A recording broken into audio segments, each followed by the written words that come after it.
আসসালামু আলাইকুম ওয়া রাহমাতুল্লাহি ওয়া বারাকাতুহু। সম্মানিত ভিউয়ার্স, আমরা আজ এসেছি রাজগীর হুজুর রহমতুল্লাহি আলাইহি হাফিজিয়া ও নুরানি মাদ্রাসা। এই মাদ্রাসায় দীর্ঘদিন যাবৎ নির্মাণ কাজ চলতেছে, আমরা সেটি দেখার জন্য এসেছি। আমরা দেখতে পাচ্ছি এই মাদ্রাসার নির্মাণ কাজ অলরেডি শুরু হয়ে গেছে, আর এই মাদ্রাসার নির্মাণ কাজে অনেকেই সাহায্য সহযোগিতা করেছেন। আমরা এখন কথা বলবো মাদ্রাসার পরিচালনা কমিটির সদস্য একজন, উনি সার্বিক তত্ত্বাবধানে কাজটি পরিচালনা করতেছেন। বর্তমানে কি কি সমস্যা রয়েছে বা কি কি প্রয়োজন সে সম্পর্কে আমরা ওনার থেকে জানবো। আসসালামু আলাইকুম। ওয়ালাইকুম আসসালাম ওয়া রাহমাতুল্লাহ। জি, ভালো আছেন? আলহামদুলিল্লাহ। জি, আসলে আমরা দেখতে পাচ্ছি মাদ্রাসাটি অনেক দিন থেকে এখানে কাজ চলতেছে, কিন্তু এই মাদ্রাসা তো এই কাজের তেমন একটি পরিবর্তন দেখা যাচ্ছে না। মাদ্রাসায় কাজ এখনও দেখছি মাত্র কয়েকটি ফিলার উঠছে। আর এটা কয়তলা ফাউন্ডেশন?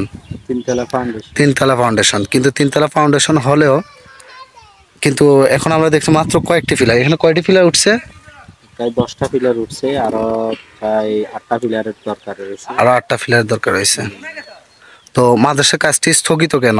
স্থগিত, আমরা এই মাদ্রাসার নির্মাণ কাজে প্রচুর অর্থের প্রয়োজন, যেটা আমরা ব্যক্তিগতভাবে বা মানুষের সহযোগিতা করেছি, কিন্তু এখন অর্থের খুবই সংকট রয়েছে। আচ্ছা, অর্থের সংকটের কারণেই আমরা এখন আপাতত আমাদের কাজটি স্থগিত রয়েছে। আর ইনশাল্লাহ অতি সত্বর আমরা চেষ্টায় আছি যে যদি ভালো একটা আর্থিক সহযোগিতা পাওয়া যায়, তা আমরা আবার নির্মাণ কাজ শুরু করবেন। আচ্ছা, তো এই পর্যন্ত মানুষের আর্থিক সহযোগিতা কেমন পেয়েছেন? মানুষের সারা মাশাআল্লাহ অনেকেই দিয়েছেন, কেউ 5,000, কেউ 10,000, আবার কেউ 10 বস্তা, কেউ 25 বস্তা এভাবে সিমেন্ট দিয়ে আমাদেরকে সহযোগিতা, কেউ 2 মণ রড, কেউ 3 মণ রড এভাবে সহযোগিতা করছেন। আর এখন বর্তমান সময়ে আমাদের এই ইট, রড, সিমেন্ট এগুলো প্রচুর প্রয়োজন রয়েছে, যে কারণে আমরা এখানে এখনো কাজ স্থগিত করতে আমরা বাধ্য হয়েছি। আশা করি যারা অর্থশালী রয়েছেন তারা অবশ্যই আমাদেরকে এই ব্যাপারে সহযোগিতা করবেন। আপনার আখরাতের পুঁজি হিসেবে আমাদেরকে সহজে এখানে কোরআনের পাখিরা এখানে কোরআন তেলাওয়াত করবে 24 ঘন্টা। আচ্ছা, এই মাদ্রাসায় কি কি শাখা রয়েছে আপনি যদি একটু বলতেন? হিফজ শাখা রয়েছে,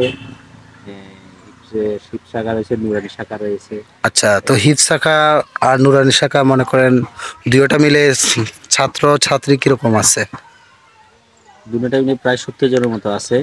70 জনের মধ্যে আছে। আচ্ছা, আলহামদুলিল্লাহ, তো অনেক ছাত্র। কিন্তু বর্তমানে আপনারা কিভাবে এটাকে? আমাদের এখানে পাশে একটা মসজিদ আছে, শান্তিবাজার জামে মসজিদ। ও মসজিদে আমরা এই মসজিদ কমিটির অনুমতি ক্রমে আমরা এখানে কি করতেছি, ছাত্রছাত্রীদেরকে পড়াশোনার ব্যবস্থা খুব কষ্টের মধ্যে আছে, তারা মানে সংকুলন হয় না জায়গা, এই ছোট মসজিদের সংকুলন, তারপর আমরা কষ্টের মধ্যে ছাত্রছাত্রী, মানে যেহেতু আমাদের ভবন নাই এই জন্য আপাতত মসজিদ কমিটি আমাদেরকে এই মসজিদে পড়ানোর অনুমতি দিয়েছে। আর আমরা এখানে নির্মাণ কাজ শেষ করে তারপর আমরা এখানে আবার চলে আসবো ইনশাআল্লাহ।